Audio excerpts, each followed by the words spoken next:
உங்கள் இல்லங்களில் வந்து உங்கள் உள்ளங்களை உயிர்ப்பிப்பது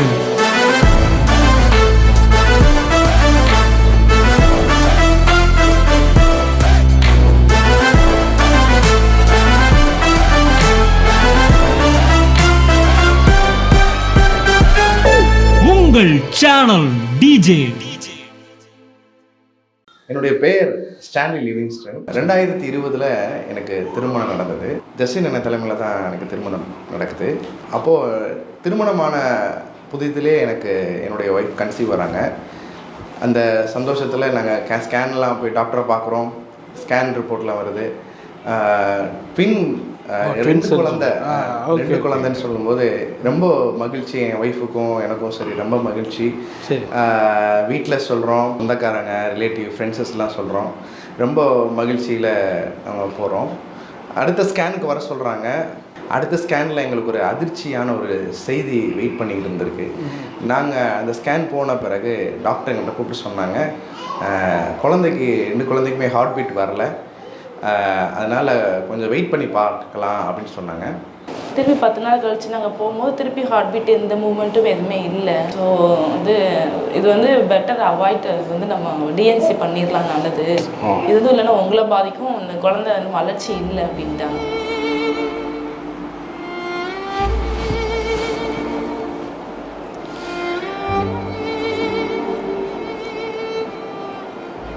எவ்வளவு சந்தோஷத்தில் நாங்கள் இருந்தோமோ அதுக்கு ஆப்போசிட்டாக ஒரு பெரிய கவலையும் பயமும் எங்களுக்குள்ள பதட்டமும் எங்கள் இருதயத்தை ஆளுகை செஞ்சிச்சு.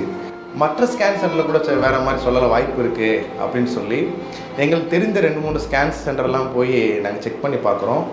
அங்கேயுமே அதே ரிப்போர்ட் தான் சொல்கிறாங்க. ரொம்ப டிசப்பாயின்மெண்ட். என் ஒய்ஃபு அழுகிறா, நான் அழுதேன்னா அது 2 பேருமே கண்ட்ரோல் ஆக முடியாதுன்றனால அதை எவ்வளோ மேனேஜ் பண்ண முடியுமோ அதை மேனேஜ் பண்ணுறோம். இது சொன்னோன்னே நாங்கள் ஃபஸ்ட்டு நேராக ஹாஸ்பிட்டல்லேருந்து நேராக அண்ணனை தான் பார்க்க வந்தோம். கர்த்தரோட வார்த்தையை சொல்லி கம்ஃபர்ட் பண்ணாங்க. சரி, திருப்பி நாங்கள் போகும்போது அது கடைசியில் சுச்சுவேஷன் அப்படி தான் வந்தது. அதை டிஎன்சி பண்ணிடலாம் அப்படின்ட்டாங்க. அவங்க என்ன சொன்னாங்க, நீங்கள் டிஎன்சி பண்ணாலும் திருப்பி உங்கள் பாடி ரெக்கவர் ஆகி நீங்கள் திருப்பி கன்சீவ் ஆகணும்னா குறைஞ்சி 6 months ஆகணும். அதுக்கு எதிரானா ஒரு வேளை அந்த குழந்தை ஹெல்தி இல்லாமல் இருக்கும், இல்லைன்னா வேறு ஏதாவது ப்ராப்ளம் வரும் அப்படின்னாங்க. குடும்பத்தில் இருக்கிறவங்கலாம் எப்படி பதில் சொல்ல போகிறோம், அவங்க இதை எப்படி பார்ப்பாங்க அப்படின்ற ஒரு எண்ணங்கள், ஒரு பயங்கர ஒரு ஏமாற்றமும் ஒரு பதற்றமும் எங்கள் இருதயத்தை ஆளுகை செஞ்சிச்சு.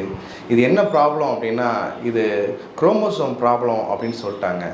எப்படியாச்சும் அலைவுக்குள்ளே கொண்டு வர முடியுமா அப்படின்னு நான் செக் பண்ணுறோம். அந்த மாதிரி பண்ண முடியாது, இது முடிஞ்சது நீங்கள் டிஎன்சி பண்ணி அபார்ட் பண்ணி எடுக்கிறது தான் உங்கள் ஒய்ஃபுடைய உடலுக்கு ரொம்ப ஆரோக்கியம், உடனே எடுத்துருங்க அப்படின்ட்டாங்க.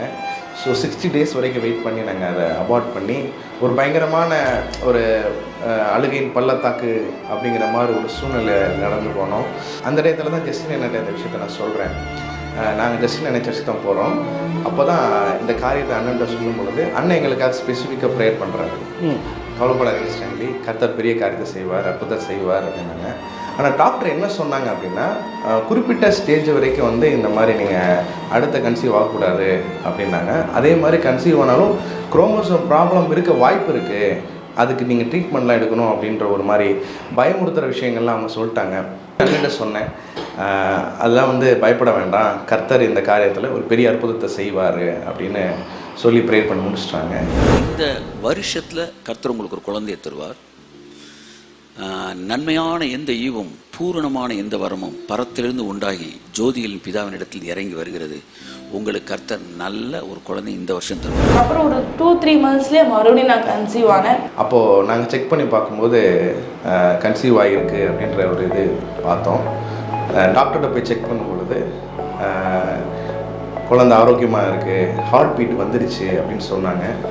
ஸோ அப்புறம் சொன்ன அண்ணன் இந்த மாதிரி ஹார்ட் பீட் இருக்குன்ட்டாங்க, எந்த ப்ராப்ளம் இல்லை, குழந்தை நல்லா இருக்குன்ட்டாங்க. எங்களுக்கு ரொம்ப சந்தோஷம், மகிழ்ச்சியாக இருந்தது. ஏன்னா நாங்கள் கடந்து வந்த பாதைகள் அந்த ஒரு 6 மாதத்தில் மறுபடியும் இந்த செய்தி எங்கள் லைஃப்பில் ஒரு பெரிய சந்தோஷத்தை துளிர்விட செஞ்சிச்சு. நாங்கள் எங்களுடைய எதிர்பார்ப்பு, எங்களுடைய ஏமாற்றங்களுக்கு தேவன் வந்து ஒரு ரெட்டிப்பான மகிழ்ச்சியினால் எங்களை நிறைவாக்கினார்.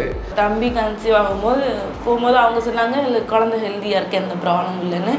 அப்புறம் அந்த 10 monthsக்கு அப்புறம் அந்த 10 months அந்த குழந்தை பிறக்கிற டைமில் கொஞ்சம் டிஃபிகல்ட்ஸ் இருக்குது அப்படின்னாங்க. ஒருவேளை ஆப்ரேட் பண்ண மாதிரி சுச்சுவேஷன் இருக்கலாம் அப்படின்னாங்க. ஆனால் நாங்கள் பிலீவ் பண்ணோம், டாக்டர் சொன்ன மாதிரி இல்லை, கர்த்தர் எங்களுக்கு நார்மல் டெலிவரி கொடுப்பாரு அப்படின்னு நாங்கள் விசுவாசித்தோம். அதே மாதிரி கர்த்தர் நார்மல் டெலிவரி கொடுத்தாரு. ஒரு நல்ல ஆண் குழந்தையை முதலாவது எங்களுக்கு கையில் கொடுத்தாரு. ஆரோக்கியமாக பிறந்தான். அதுக்கப்புறமா இன்னொரு 6 monthsக்கு அப்புறம் மறுபடியும் நான் கன்சீவ் ஆனேன். அப்பமா அவங்க சொன்னாங்க இல்லை உடனே கன்சீவ் ஆனதுனால ஒரு வேளை ஹெல்தி பேபி ஹெல்தி இல்லாமல் இருக்கலாம், இல்லை உங்களுக்கு ஏதாவது டிஃபிகல்ட்டிஸ் வரலாம் அப்படின்னாங்க. அந்த சமயத்துலேயும் பார்த்திங்கன்னா பாப்பா தம்பியை கவனிச்சிட்டே இருந்ததுனால பாப்பா வந்து அவ்வளோ நாங்கள் கான்சன்ட்ரேட் பண்ண முடியல. ஃபுல்லாக வந்து மெடிசன் அவ்வளோ எடுக்கவே இல்லை. ஃபைனலில் என்ன சொன்னாங்கன்னா குழந்தை வந்து வெயிட் ஓவராக இருக்குது, நார்மல் ஆகிறதுக்கு கஷ்டம் அப்படின்ட்டாங்க. ஆனால் அவளுமே போய் நான் கன்ஃபர்ஸ் பண்ணிட்டு தான் போனோம். கரெக்டாக 6:30க்கு போகிறோம், 7:30க்குள்ளே பாப்பா பிறந்துட்டான். யோசேப்பு சொன்னார், என்னுடைய வருத்தங்கள் யாவையும் மறக்க பண்ணினீர் அப்படின்னு சொல்லி மனாசையும் இப்ராஹிமும் கொடுத்ததுக்காக ஆண்டவர் துதிக்கிறாரு. அதே போல் என் லைஃப்லேயும் கர்த்தர் வந்து எங்கள் வருத்தங்கள் யாவையும் மறக்க பண்ணினார். எங்கள் லைஃப்பில் எந்த 2 குழந்தைய நாங்கள் இழந்து வாடினோமோ தவிச்சோமோ ஏமாற்றம் அடைஞ்சோமோ அதே எங்கள் குடும்பத்தில் 2 குழந்தை கர்த்தர் கொடுத்து எங்கள் புலம்பலை ஆனந்த கழிப்பாய் மாற பண்ணினார். இது ரொம்ப ஹாப்பியாக தான் இருக்குது. ஃபஸ்ட்டு வந்து எல்லாருமே வந்து டவுட்ஃபுல்லாக தான் இருந்தாங்க பறக்கும் போது. அதுக்கப்புறம் 2மே பேபி எந்த குறையும் இல்லாமல் ரொம்ப ஹெல்த்தியாக தான் இருந்தாங்க 2 பேருமே. இப்போ தம்பியுமே வந்து ஒரு நல்ல வெயிட், பாப்பாவுமே ஒரு நல்ல வெயிட், அந்த லோ வெயிட் அந்த மாதிரிலாம் எந்த ப்ராப்ளமுமே இல்லை. 2 குழந்தைக்குமே நிறையா வந்து வார்த்தையில் வளர்ந்துருக்கும் இந்த சர்ச்சுக்கு வந்து. ஸோ எங்கள் மூலமாக நடந்த நன்மையை பார்த்து நிறையா பேருக்கு கர்த்தர் மேலே விசுவாசம் வந்துச்சு. எங்களுடைய சாட்சிகளை கேட்டு அவங்க லைஃப்லேயும் கர்த்தர் நன்மை செஞ்சார். கல்யாணமாகி 4 வருஷமாக குழந்தை இல்லாமல் வெயிட் பண்ணாங்க. இந்த சாட்சியை சொன்ன பிறகு அவங்க லைஃப்லேயும் ஜஸ்டின் அண்ணனை பார்த்தாங்க, மீட் பண்ணாங்க. அண்ணன் அவங்களுக்காக ப்ரேட் பண்ணாங்க. 4 வருஷம் வெயிட் பண்ண அவங்க ஃபேமிலியில் கூட கர்த்தர் ஒரு குழந்தை கொடுத்து அவங்களையும் மகிழ பண்ணினார். எங்களோட லைஃப்பில் பார்த்தீங்கன்னா ஜஸ்டின் மினிஸ்டர் வந்து ஒரு அப்கிரேட்னு சொல்லலாம்.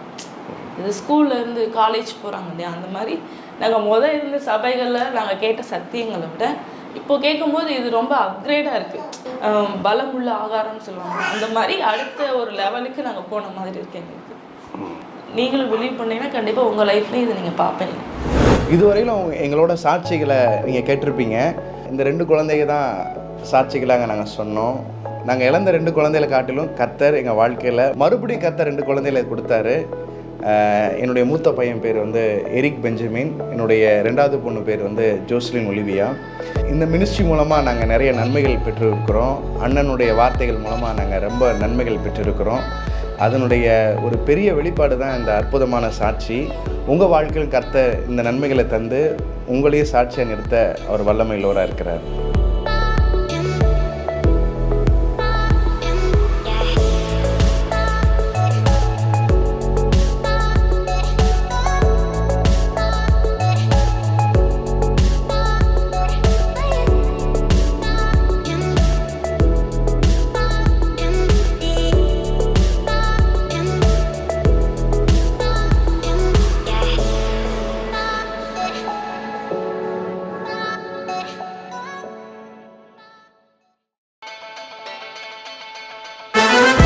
உங்கள் இல்லங்களில் வந்து உங்கள் உள்ளங்களை உயிர்ப்பிப்பது